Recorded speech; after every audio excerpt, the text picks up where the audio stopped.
എങ്ങനെ സംസാരിക്കാം. സംസാരത്തിൽ മുൻപിട്ട് നിന്ന് കഴിഞ്ഞാൽ എല്ലാ കാര്യത്തിലും ഇപ്പോൾ പൊളിറ്റീഷ്യൻസ് ആയാലും അല്ലെങ്കിൽ സെയിൽസ് ആയാലും എവിടെ പോയി കഴിഞ്ഞാലും നമുക്ക് മുന്നിട്ട് കയറാൻ പറ്റും. ഓക്കെ, അപ്പം സംസാരിക്കുന്നതിൻ്റെ ഒന്നാമത്തെ ട്രിക്കാണ് ഒച്ചത്തിൽ സംസാരിക്കുക. ഓക്കെ, ഒച്ചത്തിലും എനർജിയോടും കൂടെ സംസാരിക്കുക. എക്സാമ്പിൾ ഞാൻ പറയാം. ഇപ്പം ഞാൻ ഇങ്ങനെ പറഞ്ഞു, അപ്പം നമ്മൾ ഒച്ചത്തിൽ സംസാരിക്കുക. ആരും വിശ്വസിക്കുമോ? കേൾക്കാനും സുഖമുണ്ടല്ല, ബോറുമായിരിക്കും.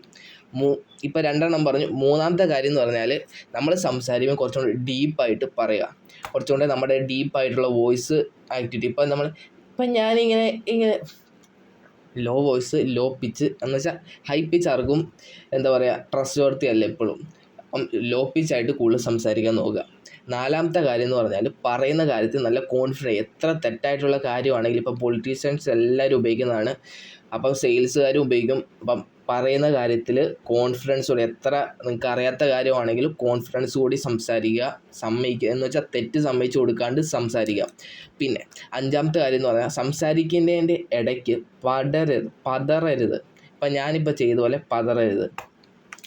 ഇപ്പം ഒരു എക്സാമ്പിൾ ആയിട്ട് ഇപ്പം ഭൂമി പരന്നതാണെന്ന് പറഞ്ഞു കഴിഞ്ഞാൽ ഇപ്പം പരന്നതാണോ, ഭൂമി അങ്ങനെ എന്തെങ്കിലും പറഞ്ഞരുത്. ഭൂമി പരന്നതാകാൻ കാരണം ഇന്ന കാരണങ്ങളുണ്ട്. അപ്പോൾ നമ്മൾ ക്ലിയർ ആയിട്ട് പറഞ്ഞു കഴിഞ്ഞാൽ ആൾക്കാർക്ക് വിശ്വസിക്കാൻ വളരെ എളുപ്പമാണ്, ആൾക്കാർ വിശ്വസിക്കും.